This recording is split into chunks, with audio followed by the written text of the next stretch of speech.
একটা গল্প বলি, একজন সফল ব্যবসায়ীর গল্প, তার জীবনের স্ট্রাগল লাইফের গল্প, তার জীবনে সুখের গল্প। রবীন্দ্রচন্দ্র দে, যিনি পরিচিত হচ্ছেন আর.সি. দে নামে। বসবাস করতেন বাংলাদেশে, জন্ম ওখানেই। 10 বছর বয়সে হঠাৎই 1350 সালে হঠাৎই তার মাতৃবিয়োগ ঘটে এবং তার পিতা পুনরায় বিবাহ করেন। তার সৎ মার সঙ্গে তার সম্পর্ক ঠিক ভালো ছিল না। ছোটবেলা থেকেই বহু দুঃখে তিনি মানুষ হয়েছেন। এখান থেকেই শুরু হয় জীবনের তার কষ্টের লাইফ।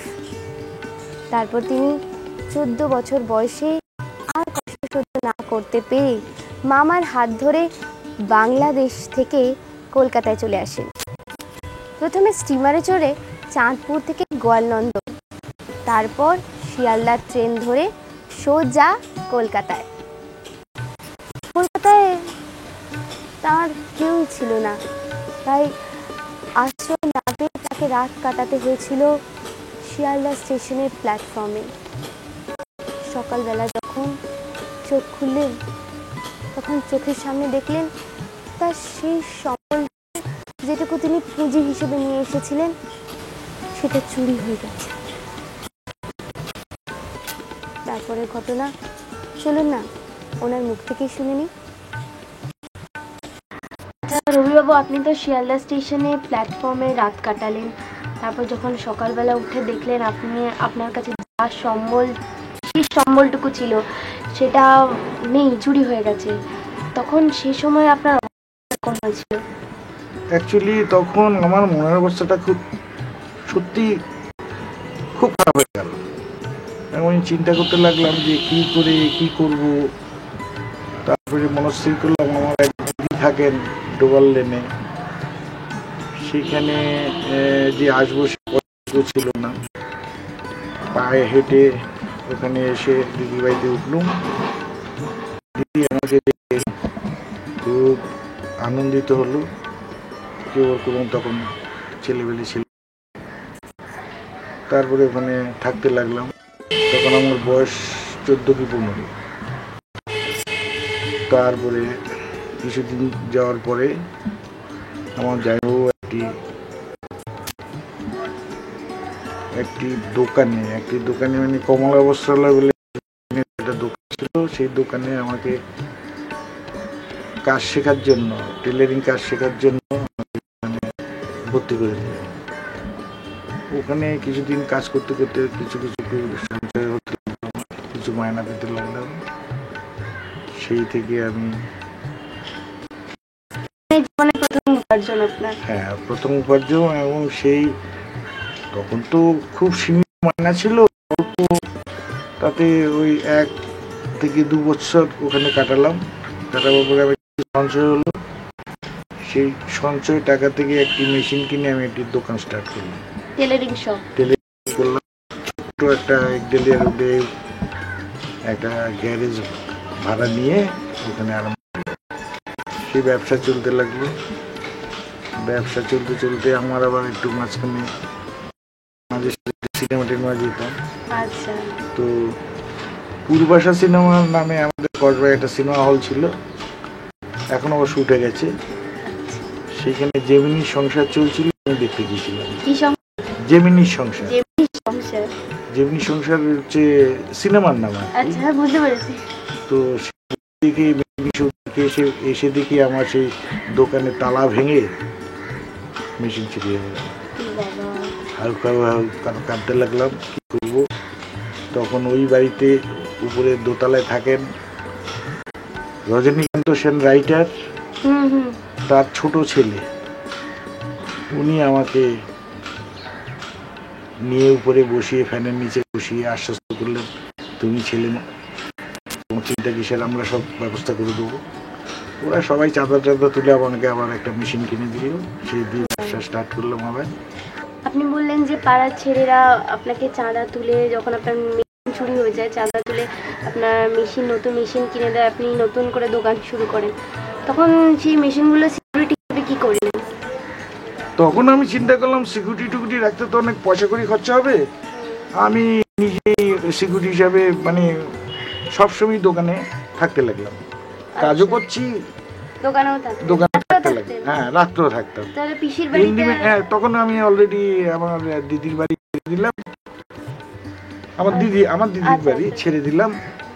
তো দিদির বাড়ি থেকে ছাড়ার পরে ওই তলায় রজনীকান্ত সেন, যে রাইটার কবি রজনীকান্ত সেন, তার ছোট ছেলে থাকতেন, ওনাদের বাড়িতে আমি ওখানে পেন গেস্ট হিসেবে থাকতে লাগলাম। এবং রজনীকান্তের ওয়াইফ ঠাকুমা, আমি ঠাকুমারে ডাকতাম, উনি আমাকে খুব ভালোবাসতেন, উনি রান্না করে খাওয়াতেন, নিরামিষ খাওয়া খুব ভালো খেতাম। এইভাবে আমার দিন চলতে লাগলো। না না না, আমার দিদি বাড়িতে আমার কোনো প্রবলেম হয়নি, কোনো প্রবলেম হয়নি। আমি ওখান থেকে দোকান মেশিন চুরির জন্য আমি দোকানে থাকতে লাগলাম আর কি।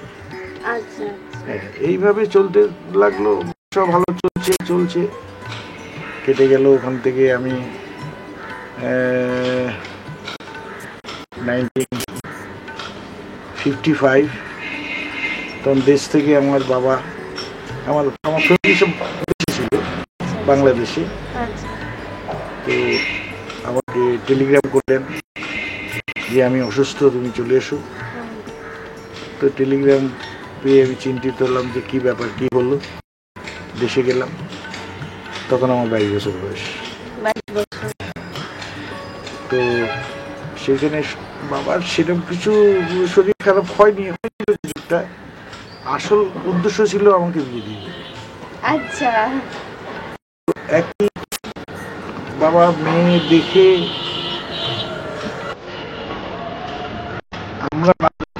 আমি দেখিনি, মেয়ে দেখিনি, বাবাই পছন্দ করে ওই আমাকে জোর করে বিয়ে দিয়ে দিল।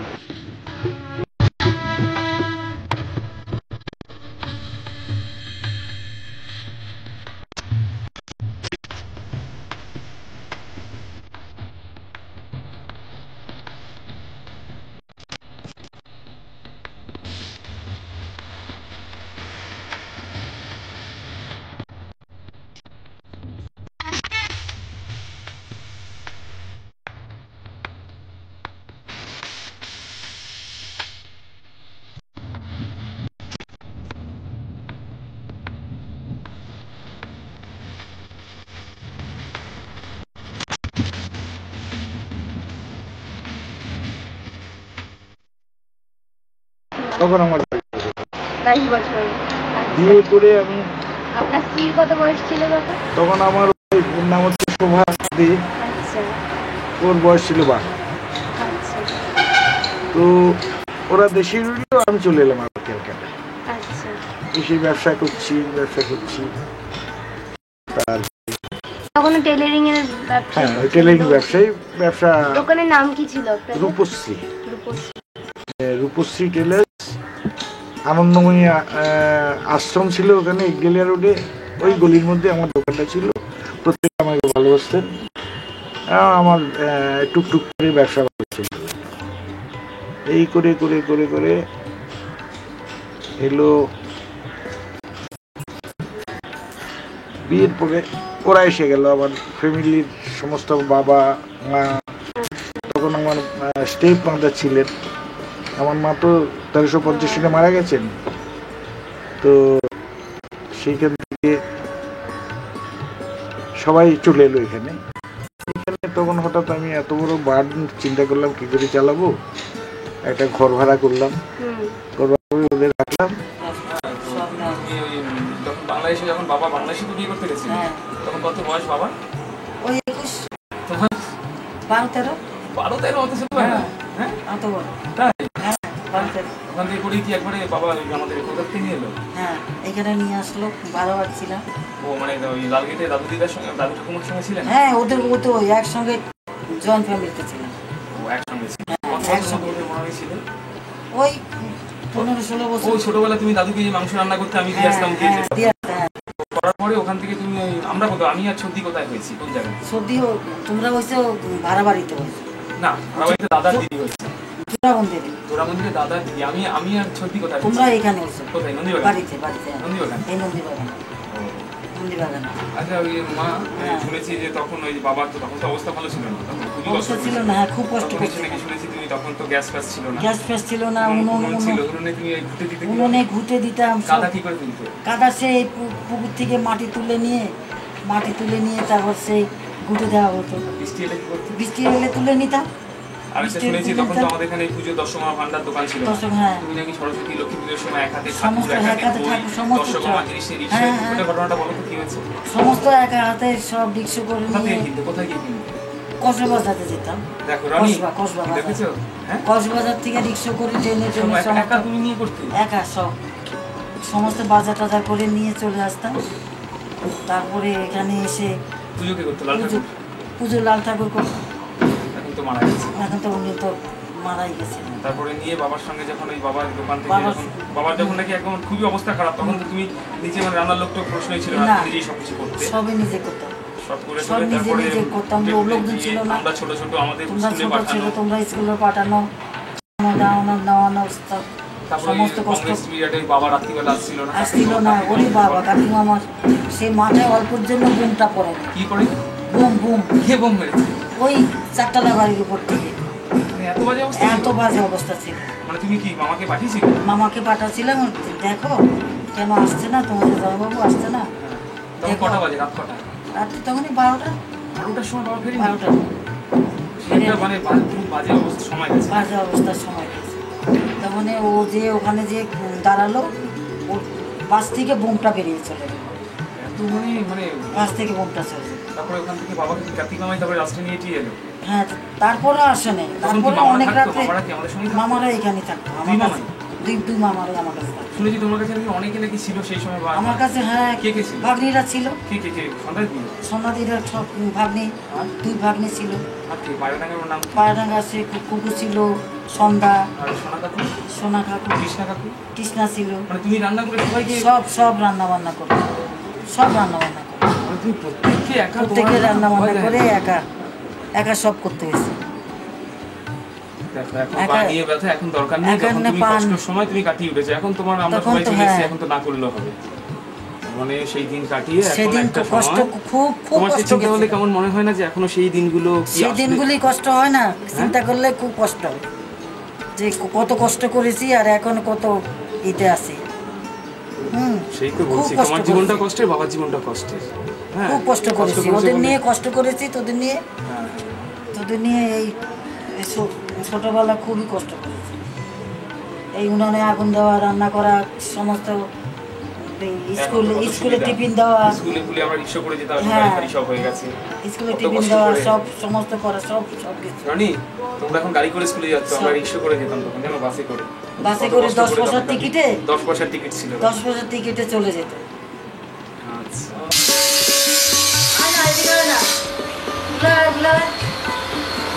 লাইটটা থাকলো নি?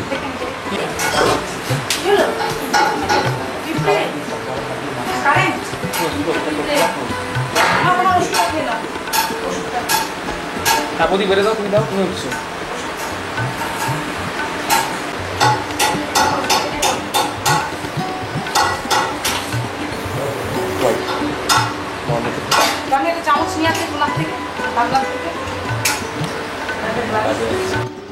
আস্তে আস্তে আস্তে ব্যবসা ভালো চলতে লাগলো। তো ও দোকানে থাকতে থাকতে কিছু পয়সা করি জমিয়েছি। জমার পরে একটা জমির খবর পেলাম 1963 ইয়েতে, শ্রীপুর, এইখানে হালতুতে, আচ্ছা। এইখানে 5 কাঠার মতো জমি কিনলাম। কিনে ওখানে আস্তে আস্তে আস্তে আস্তে অল্প অল্প করে বাড়ি বানাতে লাগলাম। তখন জিনিসপত্র, সিমেন্ট, বালি সব সস্তা ছিল। মানে প্রথম এখানে হালতুর কোথায় বললেন? শ্রীপুর, এই যেখানে, এখানেই প্রথম হ্যাঁ, বাড়ি বানানো। এইখানেই প্রথম বাড়ি বানানো। আচ্ছা। সেই বাড়ি করতে 63 থেকে 78 পর্যন্ত বাড়ি শেষ করলাম। একটা বাড়ি করতে একটা বাড়ির মধ্যে অনেকগুলো ফ্ল্যাট, ফ্ল্যাট, হ্যাঁ, হ্যাঁ। মানে একটা পুরো হ্যাঁ। মানে বিল্ডিং তো। হ্যাঁ, বিল্ডিং তৈরি করলাম। ওতে প্রায় 20টার মতো ফ্ল্যাট তৈরি হয়ে গেল। আচ্ছা। তখন সস্তা ছিল, সুবিধে ছিল। তো আমরা নিজেরা 4 তলায় থাকতাম আর সব ভাড়া দিয়ে দিলাম। আচ্ছা। ভাড়া দিচ্ছে এইভাবে বহুদিন। চললো প্রায় 20 বছর। এই 20 বছরের মধ্যে কিছু কিছু বাড়ি আমি দুটো একটা বাইরেও করতে আরম্ভ করেছি। কোথায় করেছিলেন? প্রথম করেছি তোমার ঢাকুরিয়ায়, তার নাম হচ্ছে আকাশদ্বীপ, তা থেকে প্রফিট হলো। তারপরে আবার নেক্সট করলাম, এইভাবে অনেকগুলো বাড়ি করলাম। আচ্ছা।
হ্যাঁ না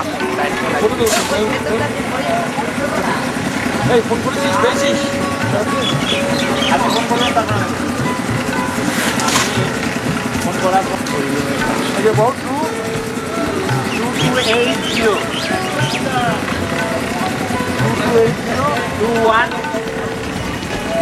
তোমরা কাজ করো না, কাজ করো, ভালো লাগবে দেখতে, কাজ করো।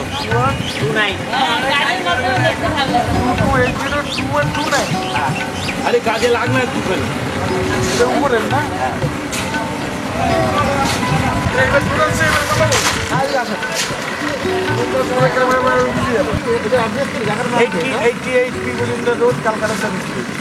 ওই জায়গাটা খুব ভালো জায়গা, এটা খুব সুন্দর জায়গা। সবচেয়ে ফ্ল্যাট এখানে কটা ফ্ল্যাট হচ্ছে? এটা 12টা ফ্ল্যাট হচ্ছে, 12টা ফ্ল্যাট বড় ফ্ল্যাট 1000 স্কোয়ার ফিটের উপরে। 1000 স্কোয়ার ফিটের উপরে হচ্ছে? হ্যাঁ হ্যাঁ, একটা ফ্ল্যাট এরকম কষ্ট আসছে না মোটামুটি একটা অ্যাপ্রক্স এই মনে হয় 15-16 লাখ টাকা, 16-17 লাখ টাকা হবে। প্রচুর লোক তো কাজ করছে হ্যাঁ, এরা সব আমার পারমানেন্ট স্টাফ, সব পাওয়া। এত সকাল থেকে দেখো না? হ্যাঁ সকাল থেকে ডিউটি তোমার বিজনেস করছি। তো এরপর আর কোন প্লেটা শুরু করছে এই পাশে হবে, আরও আশেপাশে আমার তাতে তো অনেক পর্যন্ত করছি দেখছি।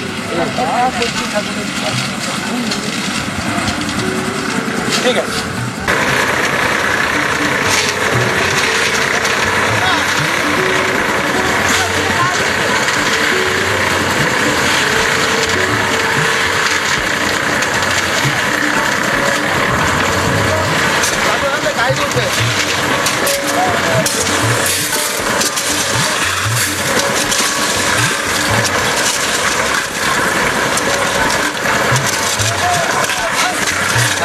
গাইডে গাইডে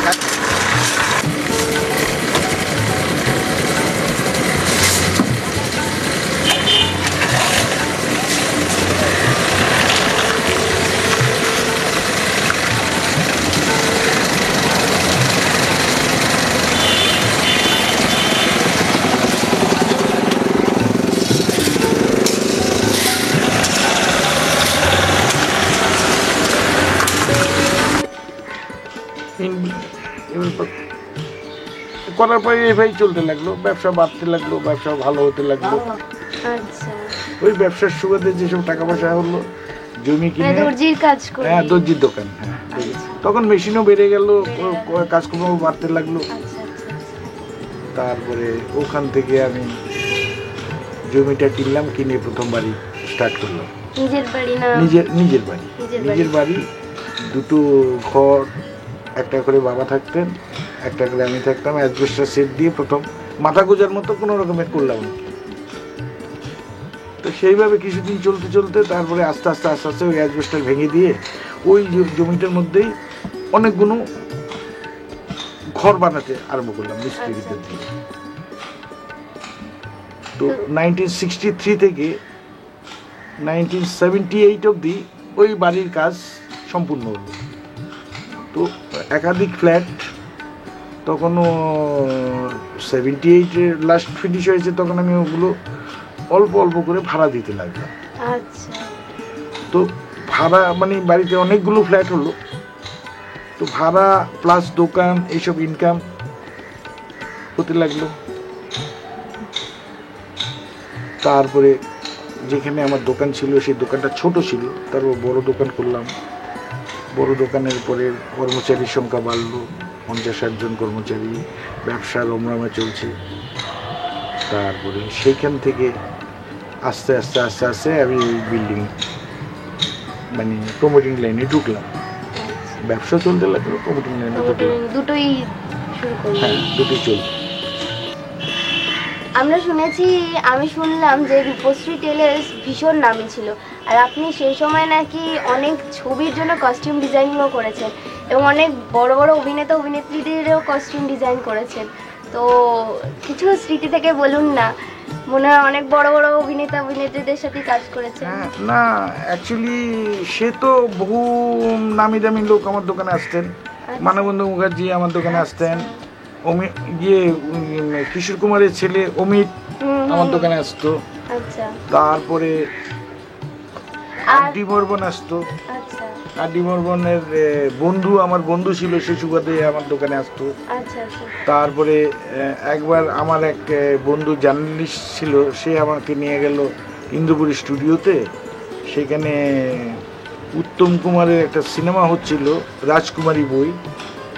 তো সেখানে আমাকে নিয়ে গেছিল যে উত্তমবাবুর ড্রেস হল। এটা ইন্দ্রপুরীতে হচ্ছিল ইন্দ্রপুরী না কি নামটা, ওখানে টালিগঞ্জে একটা স্টুডিওতে। হ্যাঁ, সেখানে তো উত্তমবাবুর সঙ্গে আমার পরিচয় করিয়ে দিল। তো উত্তম কুমার আমার বয়স শুনে বললো, বাহ, আপনার এত বয়সে আমার থেকে হেলথ ভালো রেখেছে। কত বয়স ছিল তখন আপনার? তখন 52-55 বছর বয়স ছিল। আচ্ছা, মানে তখন একদম হ্যান্ডসাম ইয়াং ম্যান। তো উনি হেসে বললো যে, বাহ, আপনি তো আমার থেকে হেলথ ভালো রেখেছেন। তো ওখান থেকে চলে এলাম ওনার মাপটাপ নিয়ে। উত্তম কুমারের সাথে আপনার রিলেশন কেমন ছিল? বা কতটা? না না, অ্যাকচুয়ালি আমার এক বন্ধু জার্নালিস্ট ছিল, সে নিয়ে গিয়েছিল। রাজকুমারী ছিল? হ্যাঁ, রাজকুমারী শুটিং অবস্থাতে। পুরো কস্টিউম ডিজাইন করেছিলেন? না, পুরো না, ওখানে জাস্ট গিয়েছিলাম উত্তম কুমারের মেজারমেন্ট এনে ওনার কিছু ড্রেস করে। আচ্ছা আচ্ছা আচ্ছা। কেমন লাগছিল তখন উত্তম কুমারের সামনে? ভালোই লাগছিল, ওনাদের এইসব শুটিং ফুটিং দেখলাম, ভালো লাগছিল। ওখান থেকে আসলাম। এছাড়াও বহু নামি বহু প্রতিষ্ঠান আমার এখানে আসতেন আমার আচ্ছা দোকানে। আচ্ছা, মনে পড়ে কারোর কথা? এই যে বললাম যেসব নামগুলো আচ্ছা, বললাম। আচ্ছা, এছাড়া? আচ্ছা আচ্ছা। আর আপনার ছেলে মেয়েদের কথা বলেন এবার শুনি। ছেলে মেয়ে বলতে আমার প্রথম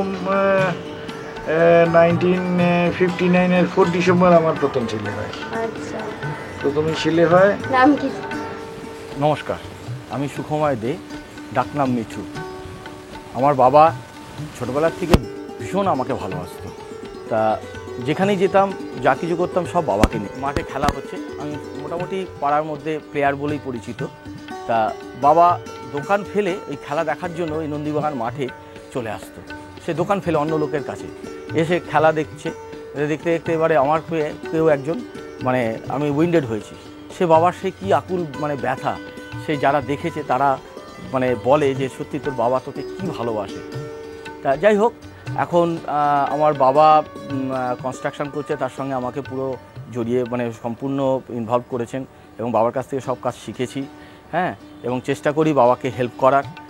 বাবা হাত দেয় আজ পর্যন্ত, মানে সেই কাজ বিফল আমি দেখিনি। মানে যখন টেলারিং দোকান ছিল তখন টেলারিংয়ের মানে একদম মানে টপে গেছে, মানে বহু লোক মানে বাবার প্রশংসা, বাবারকে ভালোবাসা, মানে সমস্ত কিছু বাবা পেয়েছে। এখনও এই পাড়াতে রবিদা বলে, হ্যাঁ, যে অ্যাজ এ ম্যান হিসাবে, হ্যাঁ, প্রত্যেকেই যদি দেখে এবং তার সঙ্গে যদি আলাপ করায়, হ্যাঁ, তখন বলবে যে না, হ্যাঁ, রবিদার সঙ্গে আলাপ করলাম। এবং রবিদাকে এত ভালোবাসে প্রত্যেকে। একটা কথা কি, বাবা আজকে যে জায়গায় এসছে, একটা সময় এমন একটা সময় ছিল, তখন বাবা আমাকে নিয়ে, বাবা বললো একদিন যে বাবু চল ইট নিয়ে আসি। তখন আজ থেকে ধরুন, আপনি বলছি ধরুন 20-25 বছর আগেকার ঘটনা। তখন বাবা আমাকে নিয়ে, যে আমাদের যে ঠিকাদার ছিল তাকে নিয়ে সে ইট আনবার জন্য বসিরহাটে গিয়েছিল। তো আমি দেখেছিলাম তখন ইটের ভাটি, সেখানে গিয়ে কথাবার্তা বলে সমস্ত কিছু, সেই ইট কীভাবে ওখানে লোডিং হয়, কোথা থেকে ইটগুলো তৈরি হচ্ছে, সমস্ত বাবা আমাকে দেখিয়ে দিয়েছে, মানে দেখিয়েছিল সেই সময়। এবং সেই কোয়ালিটি সম্বন্ধে আমাকে বাবা বুঝিয়েছে। আজ সেই জায়গাগুলো পার হয়ে গেছি। তারপরে বালি আনবার জন্য আমাকে নিয়ে বাবা যেত, যেমন এই পান্ডুয়া যেত, সেই এক সময় আর কি। আমরা ওখানে গাড়ি করে বেশ মজা করে যেতাম। তো ভালো লাগতো যে বালি নিয়ে তারপর বাড়িতে এই পাড়াতে আসতাম, এসে তারপরে বাবা সেই বিল্ডিং বলতে কি, তখন তার প্রমোটারশিপ, তখন বিল্ডিং ছিল না, তখন ছিল মানে ধরুন রেসিডেন্সিয়াল হিসাবেই বাড়িগুলো করেছিলাম। করার পর তারপর সেগুলো ফ্ল্যাট হিসাবে, ফ্ল্যাটের মতো করে তারপর সেইগুলোকে কমপ্লিট করে ওগুলো পরে বাবা ওগুলো বেছে দেন আর কি। তা এই হচ্ছে বাবার কাছ থেকে সমস্ত কিছু শেখা, ওতপ্রোতভাবে শেখা। বাবা প্ল্যানিং সম্বন্ধে বাবার কাছ থেকেও শেখা, কীভাবে এই আপনার জমিটাকে ইউটিলাইজ করা, কীভাবে স্পেস ইউটিলাইজ করা, এইগুলো সমস্ত কিন্তু বাবার কাছ থেকে আমার শেখা। এবং সেইগুলোকে আজকে মানে ভালো ভালো ইঞ্জিনিয়ার যিনি আমাদের সঙ্গে আছেন, যেমন অমিতাভ দেবনাথ আছেন, হ্যাঁ, ওনার সঙ্গেও বাবা গিয়ে কনসাল্ট করেন এবং বাবার মাথা থেকে সেই জিনিসগুলো কীভাবে বার করে বাবা, আমি আশ্চর্য হয়ে যাই যে বাবা তো সিভিল ইঞ্জিনিয়ার পাস করেনি, অথচ এই যে সিভিলের ব্যাপারটা মানে নখদর্পণে তার কাছে যেন সহজভাবে ইঞ্জিনিয়ারকে বুঝিয়ে দিচ্ছে, আর ইঞ্জিনিয়ার সেটাকে ড্রয়িং করে আমাদেরকে দেখাচ্ছে, তারপর সেইগুলো অ্যাপ্রুভ করে স্যাংশন হচ্ছে। তা সেই বলছি যে আজকে বাবা ছাড়া আমরা কোনো কিছুই ভাবতেই পারি না, হ্যাঁ, আমার ফ্যামিলিতে, এবং প্রতিটা মুহূর্ত বাবার সঙ্গে আমরা চলার চেষ্টা করি এবং চলি, হ্যাঁ, এবং বাবার মানে মতামত ছাড়া কোনো কাজ করার ভাবনা চিন্তাই করতে পারি না।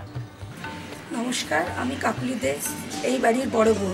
এই বাড়িতে আমার সবাই আমাকে দোলা বলেই ডাকে। তো বাবার সম্বন্ধে অনেকের অনেক কিছুই বলেছেন, আমাকেও কিছু বলা হচ্ছে। ওনার সঙ্গে এত বছর অনেকই ঘটনাই ঘটেছে, কিন্তু কি বলবো ঠিক বুঝে পাচ্ছি না এই মুহূর্তে একটি ঘটনা মনে পড়েছে, সেটি একটি মজার ঘটনা। আমাকে যখন আমার এই বাড়ির সঙ্গে যখন আমার বিয়ের সম্বন্ধ ঠিক হচ্ছে, তখন শ্বশুরমশাই তিনি তার এক বন্ধুকে নিয়ে আমাকে এই পাড়াতে আমার এক দাদু বাড়িতে আমাকে দেখতে চান। তো সেই সময় শ্বশুরমশাই তার বন্ধুকে পরিচয় দিয়েছেন যে সে আমার ভাই। তখন পাশের ঘর থেকে আমি শুনে আমি একটু অবাক হয়ে গেছি।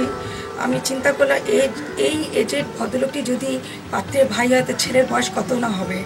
আমি আমার কাকু কাকিমাকে এই ব্যাপারটা বললাম এবং তাদেরকে তার ভাবি শ্বশুরমশাইয়ের কাছে পাঠালাম, এবং পরে জানতে পেরেছি যে যেই ভদ্রলোককে আমি পাত্রের ভাই মনে করছিলাম, সে আসলে আমার শ্বশুরমশাই বুঝাম ফ্রেন্ড, তাকে তিনি ভাই বলেই পরিচয় দেন, এবং এই শুনে আমরা প্রত্যেকেই সবাই হেসে পড়ি। এখনও এই ঘটনাটি যদি মনে পড়ে, মনে মনে আমি মাঝে মধ্যেই আমি হেসে পড়ি।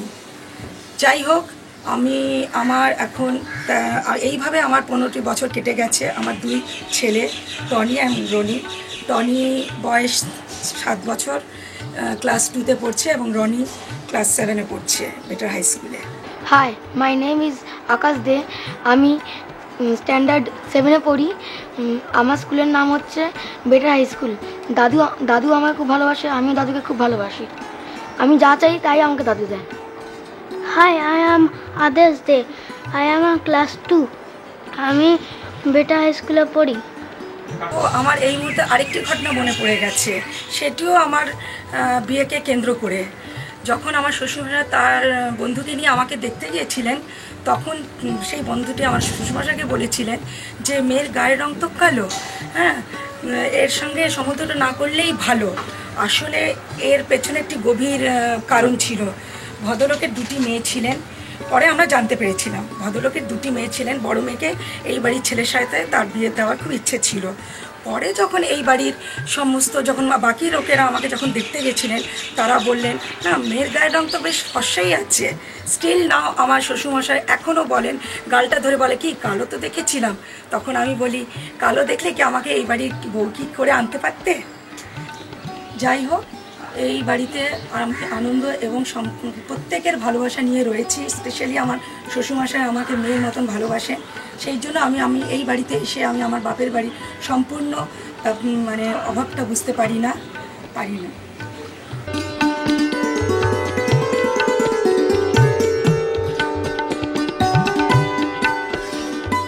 তারপরে এলো 1962-63 আমার প্রথম মেয়ে হলো। আচ্ছা, তো সেই মেয়ের নাম হচ্ছে। নমস্কার, আমার নাম বুলা লোধ। আমার 2 ছেলে, একজন হচ্ছে অভিষেক লোধ। হাই, আই এম অভিষেক লোধ। আমার নিকনেম হচ্ছে রাজা। আমি এই বাড়ির বড় নাতি। একজন হচ্ছে Rohit Lodh. Hi, I am Rohit Lodh. আমি সিলভার পয়েন্টে পড়ি। আমার বড় ছেলে মাধ্যমিকে পাশ করলো, আর ছোট ছেলে ক্লাস 4-এ পড়ছে। আমি পাড়ায় থাকি, বাপের বাড়ির পাশেই থাকি। যখনই কোনো প্রয়োজন হয় চলে আসি, ছাদ থেকে দেখা হয়, কথা বলি, হাসি।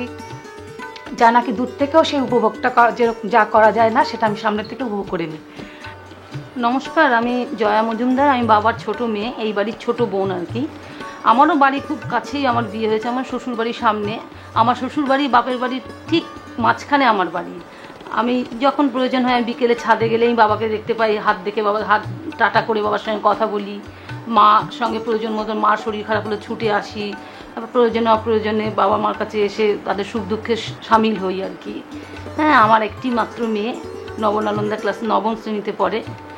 High, I am Parineeta Majumdar. আমি নবনালন্দায় পড়ছি। আমার দাদু আমাকে খুব ভালোবাসে, আমিও আমার দাদুকে খুব ভালোবাসি। আপনি তো ভীষণ ভালোবাসেন আপনার ছেলে মেয়েদের। না, অ্যাকচুয়ালি ভালোবাসাটা এক তরফ থেকে হয় না, অবশ্যই। কারণ আমার 4জন ছেলে মেয়ে অত্যন্ত ভালো, এবং ওরা আমাকে অত্যন্ত ভালোবাসে, আমিও ওদের ভালোবাসি।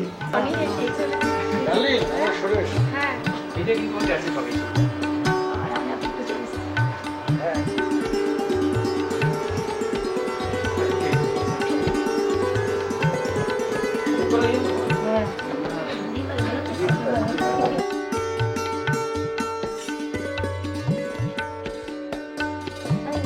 বাড়িতে এই বৌদি, এই মা ঘুমিয়ে পড়েছে? এই দাদা এখন আসেনি না?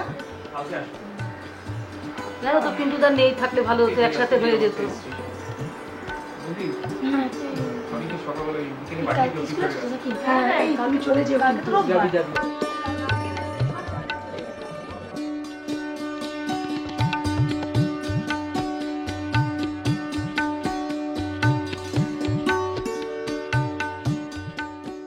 বড় ছেলে তো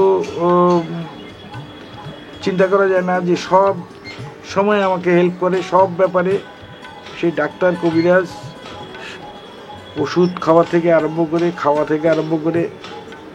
ছোট ছেলে তো আমাকে সিগারেট খেতেই দেয় না। আচ্ছা। হ্যাঁ, সবসময় আমার সঙ্গে ঝগড়া করে সিগারেট খেয়ে ওটা। আর মেয়েরা তো ওদের শ্বশুরবাড়ি থাকে, ফাঁকে ফুঁকে আসে এখানে এসে, মানে আমার লাইফে আমার ছেলে মেয়ে সম্বন্ধে বলার কিছু নেই, এত ভালো, প্রত্যেকে ভালো। আপনার ছোট ছেলে তো শুনেছি ভীষণ শৌখিন ঘর সাজাতে। হ্যাঁ, ও তো শৌখিন বলতে মানে ওরই দেখো অবদান।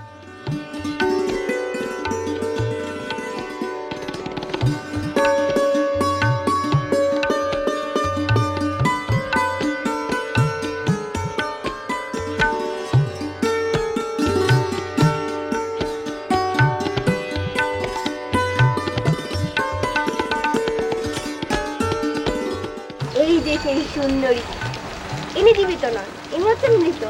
ইনি মার্বেলেরও নন, ইনি হচ্ছেন ফাইবারের, কিন্তু খুব সুন্দরী। বাগানের একদম এই ছোট্ট একটা সুন্দর বাগানের শোভা খুব সুন্দরভাবে বাড়িয়ে রেখেছেন। চলুন তাহলে আবার কথা বলে নিই বাগান সম্পর্কে, নবীনবাবুর সঙ্গে। নবীনবাবু আসুন। এই বাগানে আরো কিছু সদস্য দেখতে পাচ্ছি, ক্ষুদ্র ক্ষুদ্র, তাদের সাথে আলাপ করে নিই। হাঁস এখানে, দুটো হাঁস, খুব সুন্দর দুটো সাদা সাদা হাঁস। বাগানটা মানে অদ্ভুত সুন্দর। শাওয়ার আছে, হ্যাঁ, পাহাড় আছে, পাহাড়ও আছে, ঝর্ণা আছে, কালার ল্যাম্প আছে, এগুলো রাত্রিবেলা খুব জল করে জ্বলে, ভীষণ ভালো লাগবে। এখানে একটা কাক বসে আছে। এটা কাক? হ্যাঁ, কাক। আর কি সুন্দর সুন্দর দেখুন, মানে এটা কাক ঘাস খাচ্ছে, অত খাচ্ছে না, ঘাস খাচ্ছে। এটাও ফাইবারের। এটা ফাইবারের। এখানে একটা বাচ্চা, এখানে কি সুন্দর মার্বেল বোর্ড পড়ে আছে। এগুলো সমস্ত আমার ছোট ছেলের ডাইরেকশনে হয়েছে, ওর চয়েসে হয়েছে। আচ্ছা, আমরা এখন উপভোগ করছি। আমরা দেখি সুন্দর গাছগুলো আছে, সব ন্যাচারাল গাছ, ফুল আছে লাল লাল। এটা ওটা কি ফুল? ওটা জবা। ওটা জবা, জবা, ওটা জবা, ওটা লাল জবা। এটা হচ্ছে কি একটা লাল ফুল, নামটা বলতে পারছি না। এদিকে সাদা জবা, এদিকে দেখুন এই যে সাদা জবা গাছ, সাদা জবা, চারিদিকে গাছ। এটা কিন্তু সবথেকে সুন্দর। এটা এটা কবে করেছিলেন? এইটা একদম প্রথম থেকে আছে? এর মধ্যেই হয়েছে, এর মধ্যে আছে, এসে বাইরে থেকে এসেছে, বাইরে থেকে এসেছে। এইসব করেছে, এই গার্ডেন, তারপরে ঘরের ভিতরে যত ডেকোরেশন ওর ডাইরেকশনে এইসব হয়েছে। সব উনি করেছেন? হ্যাঁ, ওনার ডাইরেকশনে হয়েছে। আচ্ছা, চলুন একবার ঘরের ভিতরটা দেখি।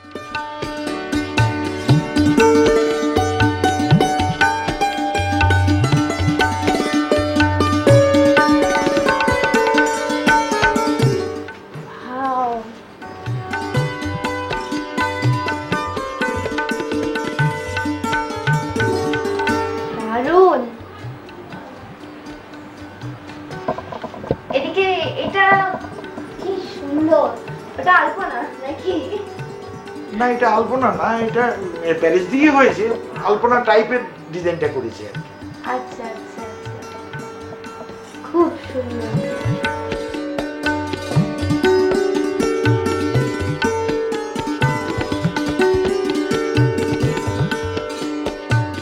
মোরাল আচ্ছা, অ্যাকচুয়ালি এই ঘরের ভিতরে যা ডেকোরেশন দেখছো, একটা বাচ্চা ছেলে আর্টিস্ট, খুব ভালো নাম করা, সে আমার ঘরে বসে 6 মাসের স্টাফ নিয়ে এগুলো সব তৈরি করেছে। মানে সবকিছু কোথা থেকে সব কিছু সব বাইরে বাইরে থেকে থেকে কিছু কিচ্ছু না। আচ্ছা, এই যে দেখছো বাহ, ওয়াও।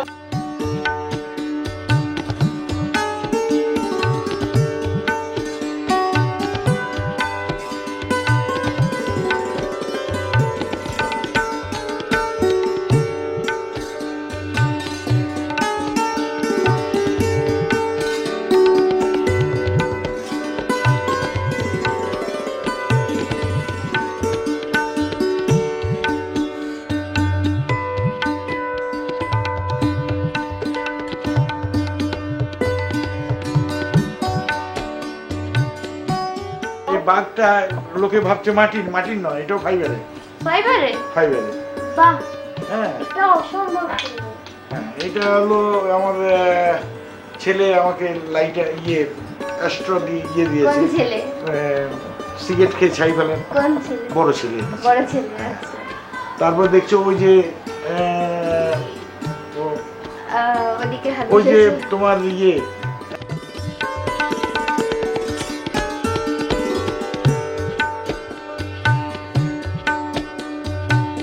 একটা বাচ্চা আছে ফুলের ঝুড়ি মাথায় নিয়ে রয়েছে, ও কিন্তু ফাইবারের, মাটির নয়। বাহ, বুঝতে পেরেছো? এই সমস্ত একটার পর একটা সমস্ত জিনিসগুলোই আমার এইখানে বসে তৈরি। শোকেসটাই তো অসম্ভব হ্যাঁ, সুন্দর। এইটাও এখানে বসে কার্পেন্টার দেখে ভালো। বক, তারপরে টিয়া পাখি। তো গণেশটা দেখো, কোথায় গণেশ? এই যে গণেশ ঠাকুরের যে ভিতরে। আচ্ছা,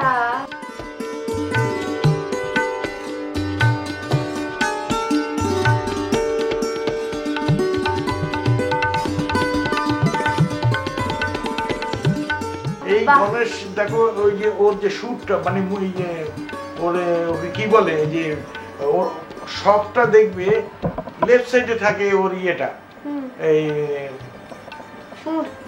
সুরটা ওই সাইডে থাকে, আর এটা এই সাইডে। এই সাইডে কিভাবে হয়েছে, ঠাকুরের আশীর্বাদে হয়েছে, এতে আমাদের খুব মঙ্গল হচ্ছে। বাহ, আচ্ছা। তারপর এই ডেকোরেশন পুরোটা কে করেছে ঘরে? এই সমস্ত মানে আমার ছেলে, ছোট ছেলে দীপক, ও ডাইরেকশন দিয়ে আচ্ছা, করিয়েছে। পুরোটা করিয়েছে, হ্যাঁ, সমস্ত লোক। সুন্দর হয়েছে, অসম্ভব। ওখানে শোকেসটা অসম্ভব সুন্দর। আর সবথেকে সুন্দর তো এই কি যেন বললেন? মুরাল। মুরাল। মুরাল এটা আমেরিকান ছবি থেকে করা। আমেরিকান ছবি থেকে করা। এই যে এসে দেখছে সব প্রত্যেকের পছন্দ হচ্ছে। হ্যাঁ, অসম্ভব সুন্দর। ওয়াও, অসম্ভব সুন্দর।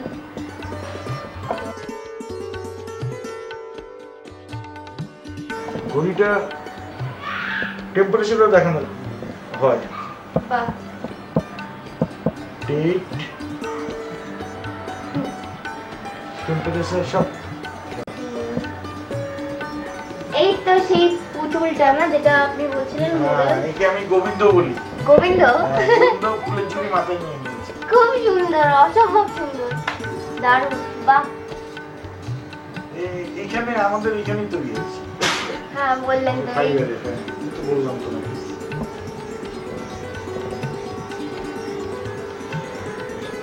এখানে অনেক কিছু কাপ, প্লেট, বক, কি সুন্দর ফুলগুলো না, তার সাথে মুরালটা। সত্যি রবীন্দ্রবাবু, ভীষণ ভালো লাগছে আপনার সাথে কথা বলে, আপনার বাড়ি দেখে, আপনার ছোট্ট একটা বাগান দেখে ভীষণ ভালো লাগছে। আর সব থেকে শুনে খুশি হলাম, কষ্টও হলো আপনার স্ট্রাগলিং লাইফটার কথা শুনে। 14 বছর বয়সে মামার হাত ধরে একা অচেনা একটা জায়গায় কলকাতায় এসে বাংলাদেশ থেকে এরকমভাবে একজন এতটা প্রতিষ্ঠা পেয়েছেন আপনি, সত্যি ভালো লাগছে এবং সত্যি মন থেকে একটা শ্রদ্ধা জন্মাচ্ছে। তার জন্য থ্যাংক ইউ জানানোর জন্য, আপনার এত কষ্ট দুঃখ। আপনাকে থ্যাংক ইউ। Thank you. চলুন এবার কিছু কথা শুনি আমার ছোট ছেলের মধ্যে। চলো। যে কিনা এই সুন্দর সুন্দর বাড়ির ডেকোরেশনগুলো করেছে, তার মাথা থেকে এই আইডিয়াসগুলো বেরিয়েছে। চলুন কথা বলি।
হ্যাঁ, একটা কথা বলার খুব ইচ্ছে ছিল, তখন বলতে পারিনি, কিন্তু এখন মনে করছি বলেই দিই। আমার 13-14 বছর বিয়ে হয়েছে। এখনও মাঝে সাঝে আমার শ্বশুরমশাই বলেন কি কালো তো দেখেছি, তখন আমি বলি কালো দেখলে বউ করে আনতে না, আমি এখন তার চোখের মনি। আর একটা ছোট্ট কথা বলতে চাইছি, এই শ্বশুরবাড়িতে আমি আমার মনের মতন এক বন্ধু পেয়েছি। সে কেউ না, সে বলুন তো কে? বলতে পারলেন না তো? সে আমার দেওর। সে আমার আমি কি ভালো লাগবে কি ভালো লাগবে না, কোনটা করলে ভালো লাগবে কোনটা না করলে ভালো লাগবে না, আমি কি খেতে ভালোবাসি কি করতে ভালোবাসি, সমস্ত আমার খেয়াল রাখে। খালি আমাকে কেন, বাড়ির প্রত্যেককে, আমার ছেলেদের খুব আদর যত্ন করে তাদেরও মানুষ করেছে। আর এই জন্য আমি এই বাড়ির আদর ভালোবাসায় আমি পরিপূর্ণ। এই জন্য আমার শ্বশুরবাড়ির তুলনা হয় না।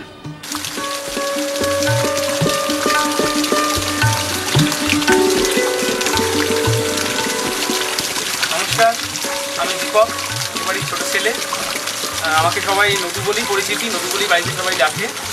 তো অ্যাকচুয়ালি এখানটায় এই বাগানটা সম্বন্ধে আমাকে বলবার জন্য বাবাই প্রথমে বলেছে যে এই বাগানটা আমার ছোটো ছেলে করেছে। যদি বাবার অবদান না থাকলে এই বাগানটা তো আমি কখনোই পারি না।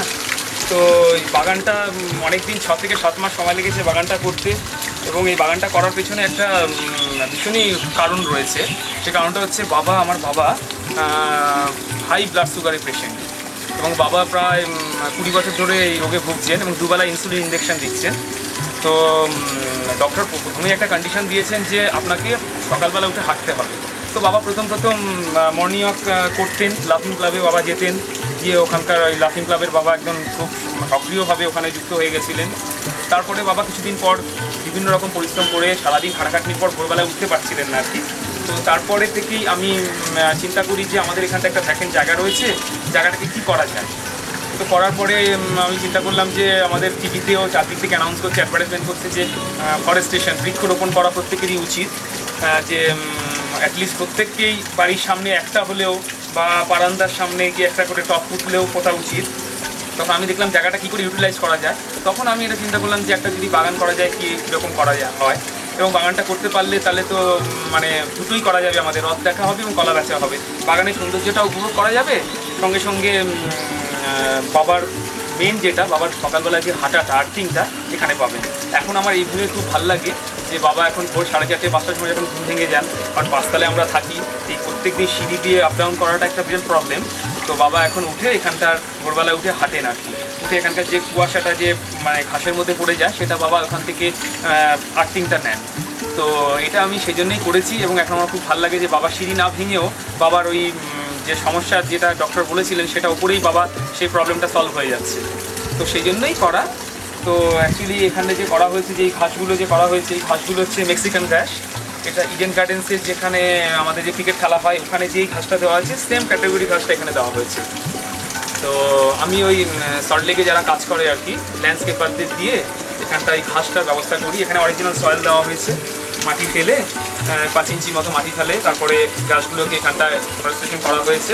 করার পরে ঘাসগুলোকে আমাকে সময় দিতে হয়েছে, এটার মধ্যে সার ফার দিতে হয়েছে, জল টল দিয়ে। এটা এখন 6 মান্থস আগে এটা করা হয়েছে, এখন এই অবস্থায় দাঁড়িয়েছে করতে করতে। তো তারপরে সাইড দিয়ে আমি একটা হেজ মতো করে একটা ওই ঘুরেন্ডা গাছটা পুঁতে দেওয়া হয়েছে, সৌন্দর্যটা যাতে একটুখানি লুকটা আর কি বৃদ্ধি পায় সেই জন্য করা হয়েছে।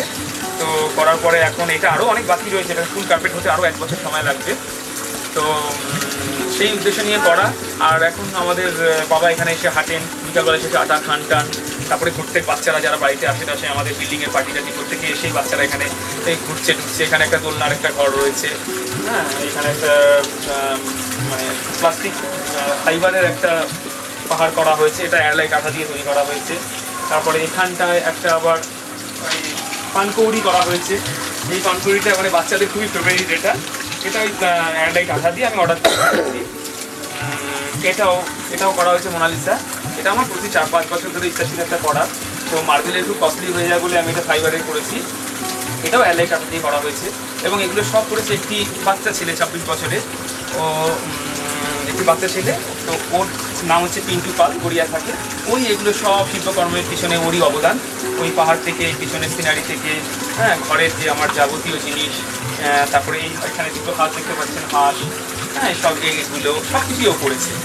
তো সেইভাবেই এখন বাগানটা করা হয়েছে। এবং প্রথম দিকে যেই চিন্তা করে বাগানটা করেছি যে এখানটায় যে সমস্যাগুলো এখানটায় মানে চিন্তা করে করা হয়েছে, সেই চিন্তাগুলো আমার এখন সাকসেস হয়েছে। যে আমি যা যা চিন্তা করছি সবগুলোই এখন এখানে ফুলফিল হচ্ছে।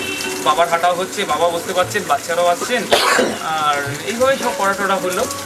আর এখন এটা একটু প্রত্যেক সময় এটাকে মেনটেন্যান্সের মধ্যে রাখতে হচ্ছে, কারণ মেনটেন্যান্স না করলে এই জিনিসগুলো রাখাও যায় না, প্রচুর সময় দিতে হয়। আমার এমনি মেনটেন্যান্সের জন্য লোকজন আছে, কিন্তু তাও নিজেকে অনেক করতে হয়। পাথর টাথরগুলো সাইডে পাথর রয়েছে, যে এই পাথরগুলো বোল্ডারগুলো আমাকে আনতে হয়েছে, হ্যাঁ, এনে টেনে। তারপরে আমি এগুলো একটু জল না দিলে শুকিয়ে যায়। এই গাছগুলো আরও আরও বড় হবে। এখন এগুলো সবে পোতা হয়েছে, যেমন এখান থেকে এই গাছটা দেখুন লেন্থ খুব বড় হয়ে গেছে, কিন্তু এগুলো এটাও মোটামুটি হয়েছে, কিন্তু এগুলো এখন হতে আরও মাস 2 সময় লাগবে। তবে এই যে বর্ষা এখন চলছে, যে মানসুন, এই মানসুনের পরেই গাছগুলো ভালো হয়। এইটাই হচ্ছে আমার সবথেকে করার পেছনে সবথেকে আমার আনন্দ লাগে এই ভেবে যে যত বাচ্চাদের ফেভারিট প্লেস এটা, এখানে বাবা বসে চা খাচ্ছেন, এবং যত বাচ্চারা এসে এখানে দোলনা চলবো আঙ্কেল এখানে বসিয়ে দাও, এখানে বসছে। রাত্রিবেলা আমিও প্রায় টিভি দেখতে যখন ভালো লাগে না, 12:30 1টা অবধি এখানটা বসি। আর সব থেকে যেটা ভালো লাগে যে আমার বাবা বিকেলে উঠে একটু বসেন, হ্যাঁ, এসে এখানে দেখতে পারেন। সেই জন্যই উদ্দেশ্য নিয়ে করা। এখন সবার ভালো লাগলে আমার করাটা সার্থক। রনি, তুমি স্কুলে যাওনি? তুমি না, আজ যাইনি। আচ্ছা, কি কেন তুমি যাওনি? বাস যেতে পারতে, তোমার তো 100% অ্যাটেন্ডেন্স রয়েছে স্কুলে। আর টনি, তুমি স্কুলে গেছিলে না? শোনা, হ্যাঁ, ও ঠিক স্কুলে গেছে না? আর তোদের কি প্রাইস আছে স্কুলের প্রাইস দেয় 100% অ্যাটেন্ডেন্স হতে পারলে? সার্টিফিকেট এটা কি সুন্দর হয়েছে। তুমি বছরে কটা ফ্রেম চেঞ্জ করছো বলো তো? এই দেখো দাদা খালি চশমা নিচ্ছে, তুমি কিন্তু সব সময় ভেজিটেবলস খাবে, ঠিক আছে? ভেজিটেবলস খেলে চশমা কখনো খারাপ হবে না। আর শোনো, এই যে আমি এখানে গ্রাস করেছি না, কিং গ্রাস, এখানটা হাঁটবো, এটা হাঁটলে জীবনে চশমা নিতে হবে না, কারণ এখানটা আর্থিং হয়, ঠিক আছে? এটা আমি তোমাকে ছাদেই করা হয়েছে, তুমি ছাদে সবসময় নেবে। হ্যাঁ চলো, তো তুমি এরপর কিন্তু পড়াশোনা করবে বিকেলবেলা, আর রাত্রিবেলায় নয়, বেশি রাত করে টিভি দেখবে না, সকালে উঠে এখানে হাঁটবে, ঠিক আছে? আমি বলে দেবো, আর আমি যখন থাকবো না তুমি কিন্তু এই যে আমাদের দুজনের কথা যে বলছিলাম, ফেভারিট জায়গা, দোলনা চড়ছে, দাদার বড় ছেলে আমাদের টনি আকাশ, এই হচ্ছে আমার টনি আদেশ, আকাশ আদেশ, দুটো নামই আমি দিয়েছি। এর নাম রনি, টনি, আকাশ আদেশ, তো ভালো নামগুলো আমি দিয়ে দিয়েছি। তো এ হচ্ছে আমার পরে, মানে সবসময় আঙ্কেল আমার ফেভারিট, মানে আমার সঙ্গে থাকবে, আমার সঙ্গে ঘুমোবে, ও সে 6-7 বছর ধরে আমার সঙ্গে রাত্রিবেলা ঘুমোচ্ছে। আমি না থাকলে সব নিজে জল দেবে, মেনটেনেন্স করবে, এবার আঙ্কেল নেই, কিছু ধরবে না, গাছগুলো কাটে, হ্যাঁ ও খুব করে, ও সেই লাইট ফাইট জ্বালায়, বাইরের বাচ্চারা যদি এখানে ডিস্টার্ব করে, তুমি করো না, তোমার কারেন্ট খেয়ে যাবে, টনি ওকে বলে। এই রনিও বলে, কিছুদিন আগে ন্যাড়া হয়েছিল বলে চুলগুলো ছোট। হ্যাঁ কি বল, হ্যাঁ চুলগুলো ছোট না, তুমি ন্যাড়া হবে না কেন? আচ্ছা তুমি ওখানটা বাচ্চাদের ধরতে দেবে না তো, জলটা ধরলে কি হবে জানো, শক মেরে দেবে। হ্যাঁ এসো, আমি চামড় খালি জানি, এসো এসো এসো এসো এসো, এদিকে এসো এদিকে এসো এদিকে এসো, চলো বাবা মোটরসাইকেল যাবে, এসো চলো এসো, এদিকে এসো। হ্যাঁ এই করে নিয়ে এখন তুমি পড়াশোনা করো গিয়ে, আর আমি না থাকলে সব কিছু করে দেবে, ঠিক আছে? চলো চলো। বাবার সম্বন্ধে প্রত্যেকেই কিছু না কিছু বাবার সম্বন্ধে বলেছেন, তো এখন আমাকে বলতে বলা হয়েছে যে বাবার সম্বন্ধে কিছু বলার জন্য। তো আমি প্রথমেই বাবার সম্বন্ধে বলতে আমি খুব নিজেকে নার্ভাস মনে করছি, কারণ বাবার আমার এত বছরের বয়সে এবং বাবার সঙ্গে এত বছর থাকার পর প্রচুর ঘটনা বাবার সঙ্গে আমার জড়িয়ে রয়েছে। তো এই মুহূর্তে আমার একটা ঘটনার কথা মনে পড়ছে, এবং সেই ঘটনার কথা বললে মানে বোঝা যাবে যে বাবা ছেলে মেয়েদের আমাদের প্রতি কতটা ভালোবাসা স্নেহ। প্রত্যেক বাবা মারই তার ছেলে মেয়ের প্রতি একটা আলাদা টান ভালোবাসা থাকে, কিন্তু আমার বাবার ক্ষেত্রে আমার মনে হয় একটু অন্যরকম। সেটা আজ থেকে প্রচুর বছর আগেকার ঘটনা, তখন আমি জাস্ট 8 থেকে 10 মাস বয়স, 1 বছর আমার হয়নি। যতটা মা বাবার কাছে গল্প শুনেছি যে আমি তখন হামাগুড়ি দিচ্ছি আর কি। আর এই ছোটবেলায় আমি পুড়ে গেছিলাম, সেটা কি হয় জানো, পুড়ে গেছিলাম সে উনানে আগুন দিয়ে কি করে বললাম, সে বোতলে তেল দেখে দিয়ে পাশে তুমি একদম ঢেলে দিয়েছো, ঢালার পরে একদম আমি একদম হামাগুড়ি মানে হাঁটা শিখছি, তখন হাঁটা শিখছি। আচ্ছা তখন তুমি তেল ঢেলে দিয়ে বাস এখন তখন উনুনটা তুমি আমাকে সাবধান মানে শরীর রাখতে বললেন, বৃষ্টি পড়ছিল, টিপ টিপ টিপ টিপ করে বারান্দা দিয়ে দিচ্ছি। সেটা তো বাবা তো হসপিটালে নেই, বাড়িতে করেছি। হ্যাঁ বাড়িতে ট্রিটমেন্ট করেছি। তারপরে করার পরে ওই দাগগুলো তো সবই চলে গেছে, হাতের দাগটা রয়েছে। হ্যাঁ হাতে তুই আমাকে দেখি কলা পাতার উপরে শোয়াতে হতো নাকি? কলা পাতা আমি শুয়ে রাখি, কেন চামড়া আটকে যেত? চামড়া আটকে দিত। কে বাবাকে খবর দিয়েছিল তখন? তুমি তো একা, খবরটা কে দিয়েছিল? ওই আমাদের পাড়ার একজন যে খবর দিয়েছিল, তখন বাবা এসে দেখলো, হসপিটালে দেওয়া হবে না, বাড়িতে থাকবে, খারাপ অবস্থা হয়েছে। তখন আমি বলছি বলে না, আমিও বলছি যে ওখানে দেখতে করবো না, বাড়িতে থাকবো, বাড়িতেই সমস্ত দাদু যে এসে হেঁটে হেঁটে যে খবর দিয়ে নিয়ে আসে। দাদু চিনলো, ওই সব চিনে নিয়েছে, ঠিকানা নিয়ে চলে গেছে, ঠিকানা নিয়ে চলে গেছে, বুঝে বুঝে বের করেছে, সে টেনে নিয়ে চলে আসছে। সোনা সে ওখান থেকে টেনে নিয়ে এসে ঘরে এনে শীতকাল ছিল না, সোয়েটার ছিল, ওরা ছোট ছিল। তো তখন আমরা একটু দোতলা বাড়ি ছিল, আমাদের সামনে একটা বারান্দা ছিল। সেই সময় মাঠ থেকে যতটা শোনা গল্প তার থেকেই বলছি যে ওই সময় তো গ্যাস ফাস কিছু ছিল না তখনকার দিনে, তখন উনুনেই আমাদের রান্নাবান্না সবই হতো। তো মা বারান্দায় ওই সময় উনুনটা ধরিয়েছেন আর কি, ধরানোর পরে সামনে ভুলবশত আর কি কেরোসিনের ডিব্বাটা পাশেই রেখে দিয়েছেন। তো করার পরে আমি বারান্দায় ওই সময় খেলছিলাম, মা অতটা বুঝতে পারেনি যে আমি ওই সামনে যেতে পারি, একটা অ্যাক্সিডেন্ট হতে পারে। তো আমি ওই হামাগুড়ি দিয়ে ওখানটায় গড়িয়ে গিয়ে ওই উনুনের সামনে গিয়ে আমি ওই কেরোসিনের ডিব্বাটা উনুনে ঢেলে দিই, এবং এরপর যা হয় পুরো 80% আমি পুরো অগ্নিদগ্ধ হয়ে যাই পুরো। এরপরে মা তো ওই অবস্থায় মানে কান্নাকাটি শুরু করে দিয়েছে। আমাদের ভাড়াটে ছিল, ভাড়াটেরা দৌড়াদৌড়ি করতে শুরু করেছে। এখন মা কি করবে, বাবা দোকানে রয়েছে, আমার দাদা দিদি প্রত্যেকেই তখনও মানে সেই সময় খুবই ছোট তারা। তখন আমার দাদু বাংলাদেশ থেকে মাকে দেখতে এসছে। এসে দাদু মাকে বলছে আমি কি করব। মা বলছে তুমি ওর বাবাকে মানে আমার বাবাকে ডেকে নিয়ে আসার জন্য আর কি। তো বাবা দাদু অনেক খুঁজে খুঁজে, তখন কলকাতায় অপরিচিত জায়গা, কিছু বুঝতে পারছে না। তো বাবাকে দাদু কোনো রকমের দোকান খুঁজে বাবাকে খুঁজে নিয়ে এসছে। বাবা বাড়িতে এসছেন, বাবা তো বাড়িতে হন্তদন্তে এসে বলছে কি পুরো পুড়ে গিয়ে, বাবাও নিজে নার্ভাস হয়ে গেছেন। তো এসে ডক্টরও আনা হয়েছে। ডক্টর দেখে বলছে যে এটা খুব অবস্থা খুবই খারাপ, হসপিটালাইজ করতে হবে। তো বাবা তখন বলেছে না আমি হসপিটালে দেবো না, হসপিটালে যা অ্যারেঞ্জমেন্ট আমি বাড়িতেই করবো। বাবার একটা ধারণা ছিল তখন যে হসপিটালে দিলে হয়তো ছেলের খারাপ কিছু হতে পারে, মানে বাবা ওই চিন্তাটা বাবার দিক থেকে করেছেন। তো তারপরে আমি শুনেছি যে আমাকে হসপিটালের যা ফেসিলিটি পাওয়া যায় সব বাড়িতেই সেগুলো করা হয়েছে। এবং আমার এত খারাপ অবস্থা হয়ে গেছিলো, মানে এখনো আমি সেই জিনিসটা আমি যখন শুনি আমি আটকে উঠি যে আমি কি করে এখনো বেঁচে আছি। সেটা হচ্ছে আমার মানে এতভাবে আমি পুড়ে গেছিলাম, মানে আমার চামড়াগুলো পুরো, আমাকে বিছনায় চাদরে যখন শোয়ানো হতো চাদরের সঙ্গে আমার পুরো একদম আমার স্কিনগুলো পুরো পেস্ট হয়ে যেত। এই জন্য আমাকে সেভাবে শোয়াতে পারতেন না মা আর কি। মা শুনেছি আর কি কলা পাতা এনে কলা পাতার উপরে আমাকে শোয়ানো হতো যাতে আমার চামড়াগুলো আর কি ঠিক থাকে। এবং তখনকার দিনে 3-4টে বার্নালের টিউব একদিনে আমার শেষ হতো। এবং আমার ফোসকা এত খারাপ অবস্থা ছিল, আঙুলের সঙ্গে আঙুল লেগে গেছিলো। এখন অবশ্য কিছুই বলা যাবে না, সে ফোসকা গেলে গেলে বাটি বাটি জল হতো। তো এরকম দীর্ঘদিন ট্রিটমেন্ট করার পরে আমার চিকিৎসা যখন করা হলো এবং বেশ কিছুদিন ট্রিটমেন্ট হওয়ার পরে আমি সুস্থ হয়ে উঠি। এবং বাবা তখন রিয়েলাইজ করেন যে আমি ডিসিশনটা ঠিকই নিয়েছি, ওকে হসপিটালে না দিয়ে ভালোই করেছি। হসপিটালে দিলে হয়তো কিছু একটা হতো, আবার নাও হতে পারতো। তো বাড়িতে আমি সুস্থ হলাম। তো এটার থেকেই বোঝা যায় যে বাবা কতটা, যে আমি হসপিটালে দেবো না, ছেলেকে বাড়িতেই ঠিক করবো। এটাই দেখলে বোঝা যায় যে বাবার ভালোবাসা আমাদের প্রতি কতটা, এটাই একটা প্রকৃষ্ট উদাহরণ। যাই হোক, বাবার সম্বন্ধে একটা কথা আমি বলতে এর আগে ভুলে গেছি, সেটা খুব ইম্পর্টেন্ট কথা।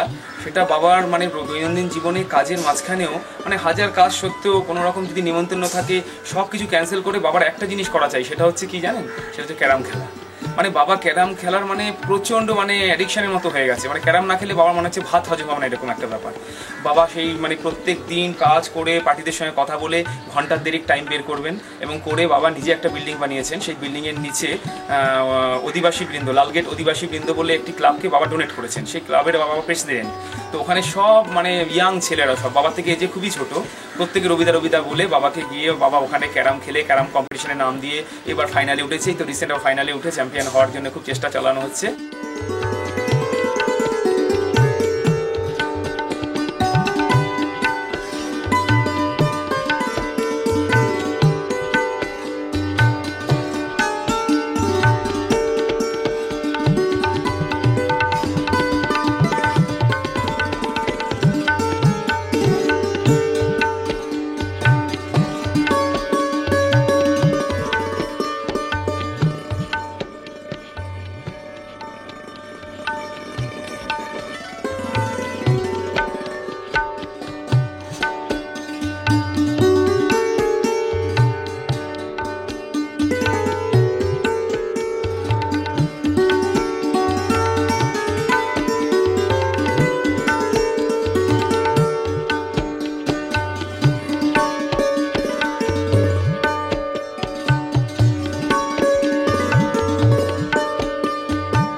ডান দিক থেকে বাদিয়ে উঠলাম, এক সেকেন্ড আমি সব করছি।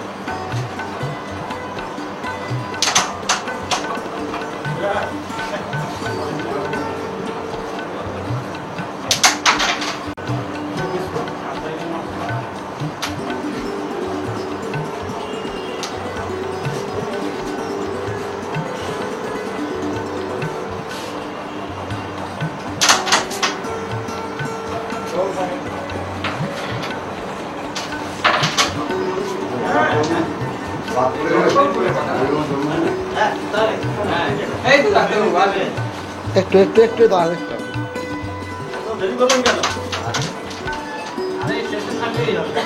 হ্যাঁ খবরে থাকতে পারে।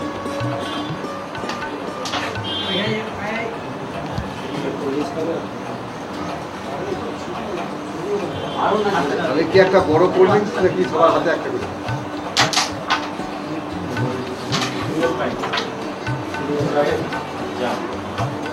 আর এরা কি বলছে কোল্ড ড্রিঙ্কস খাক আর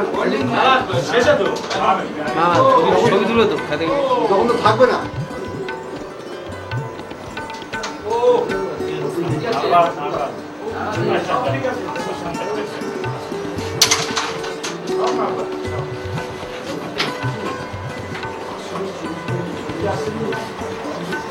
হ্যাঁ দাদা দুধ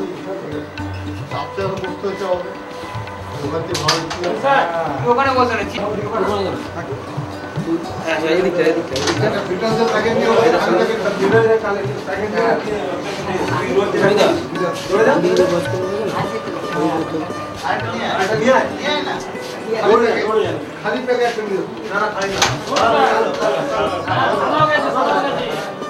দাদা মুখগুলো বাঁধো।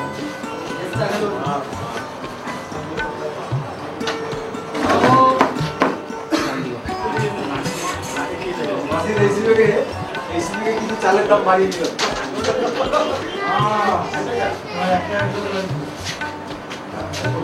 চালের দাম বাড়িয়ে দিল, যদি বেশি দাম বাড়িয়ে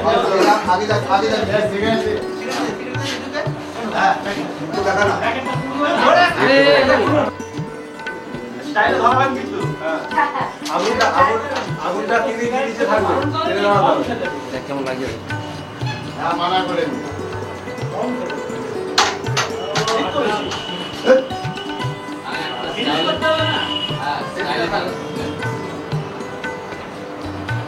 তখন টার্গেট হয়ে যাচ্ছে কিন্তু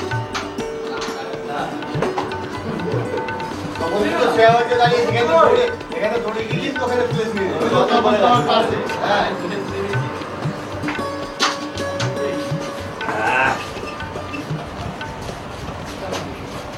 ঠিক কর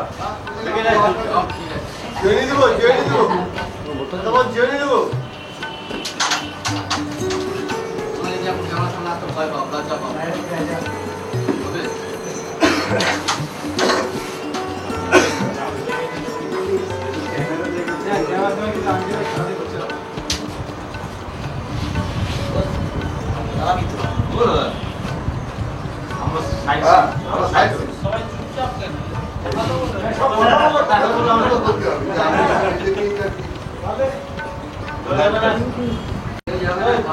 ডায়লগ দেওয়া কিন্তু ডায়লগ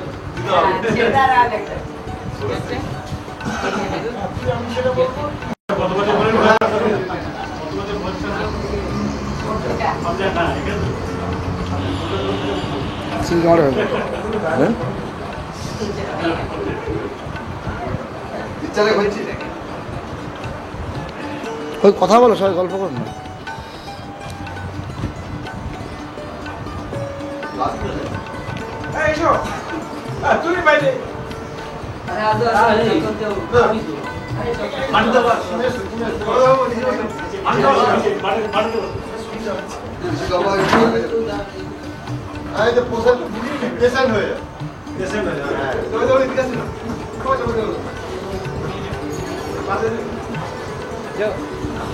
সিগারেট কোম্পানি দারুণ আর দুবার সিগারেট নিয়ে আসতে দিলে তো ওখানে ঘন্টা দেড়েক ক্যারাম খেলেন বাবা, মানে দাঁড়িয়ে পায়ে কষ্ট হচ্ছে ব্লাড সুগারের জন্য, তাও সব কষ্টকে উপেক্ষা করেও ক্যারাম খেলা তার চাই।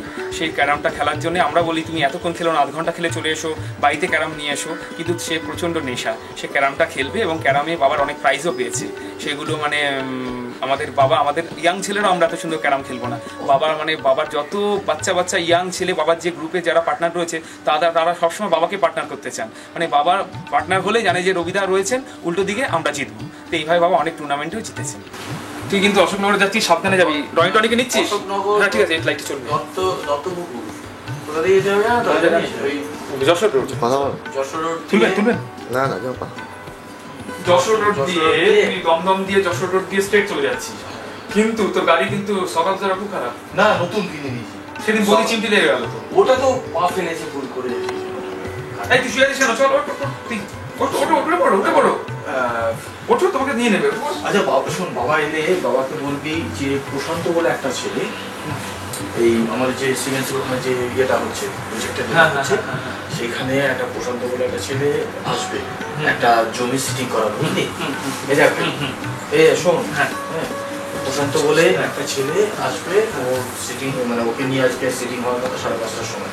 বাবা যেন অতি অবশ্যই ওইখানে পৌঁছে যায়, ঠিক আছে? কটার সময়? 5:30টার সময় থাকে যেন ওখানে। আচ্ছা তাহলে কিন্তু আমি অ্যাপয়েন্টমেন্ট করিয়েছি, ও ওকে থাকবে মালিকের সঙ্গে গিয়ে ওর 4 কাটা জমি ওটা বাইপাসের উপরেই। হ্যাঁ আচ্ছা একটা শোন, তুই এখন এর মধ্যে কাকে নিচ্ছিস? একে নিচ্ছিস? আমি না আমি আর বলা যাবো আর কোনো বুঝে যাচ্ছে। আর ওই তুই কটার মধ্যে আসবি মোটামুটি? আমি ওখানে হয়ে গেলে কতটা জিনিসগুলো দেবো দিয়ে আমি তো কিনে দিয়েছি 10। রনি তুমি আজকে কিন্তু দেখো যে আজকে কিন্তু করবে, ওরা চলে গেলে কিন্তু বিল ঘরে চলে আসা। রনি এসি চলছে, ঠান্ডা করে নিজে তো এখানে সম্পর্কগুলো করতে পারো নাকি? আর এগুলো শুট করতে পারে। হ্যাঁ তুই তো করতে পারিস নাকি? কেন তুই যাবি না? গাড়ি কিনে নিতে অসুবিধা না? ভিডিও হয়ে যাচ্ছে। আর মাকে রাখো, আর রনিকে রাখো। আমরা মাকে আর রনিকে একটু দেখে নেবো। আচ্ছা তুমি বাবা ই করো না, এমন কিছু না, আমরা কথা বলো। হ্যাঁ যেতে পারতেছি। আর ও হাপি এসছে, ঘুমেটে এসছে, ঘুমতে বাড়িতে গেছিল। আর শোনো, তোমরা তো যাচ্ছ এখন ওখান থেকে ঘুরে এসে কিন্তু রাত্রির আগে মানে রাস্তাটা খুব খারাপ, অসম্ভব অনেক দূর। আমাদের বাইরে ঘাস দেখবি, বাগানে বর্ষার জল পড়ে না গ্রিন হয়ে গেছে।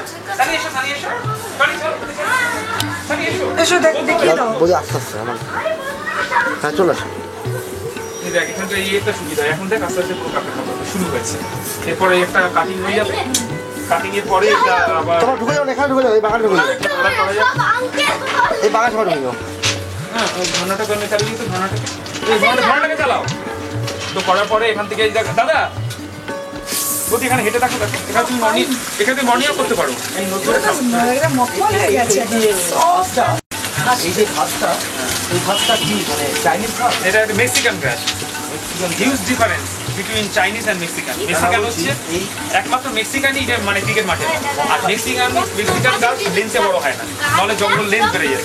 এইরকমই ওই ইয়েতে বকখালিতে ওই বেহি হোটেল যাবে, হোটেল লনটায়, পুরো লনটাতে এইরকম দাদা একটু আগে যাও, এইরকম একটা একটু ক্লোজ থাকতে হবে। হ্যাঁ জায়গাটা ছোট তো, এইরকম একটা পুরো লন করে এইরকমই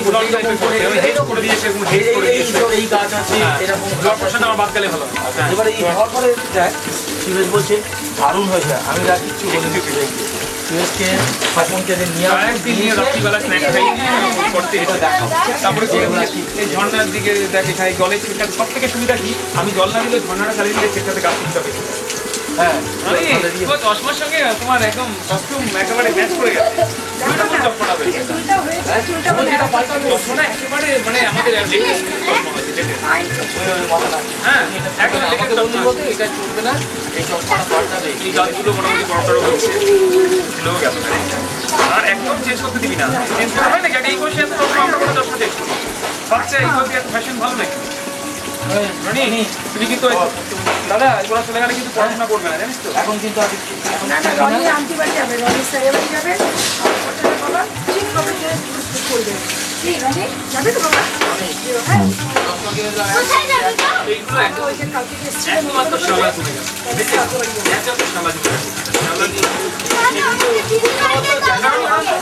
এই জ্যান্ত হাসলে কেমন কে জানে বলতো আমাকে, বলে জ্যান্ত হাসলে কেমন হতো? তাহলে জ্যান্ত হাসলে তো ভালোই হতো, কিন্তু হাস তো টাকা টাকা করে পুরো ঘর টুকরা করে দিত। স্নান করিস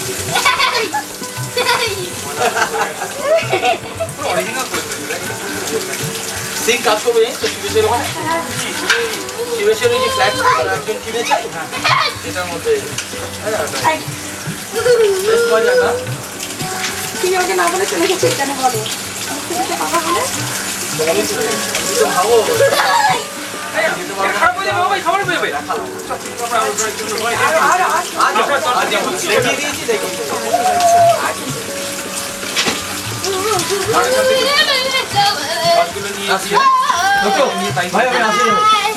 দেরি হয়ে যাচ্ছে, ছবি এখানে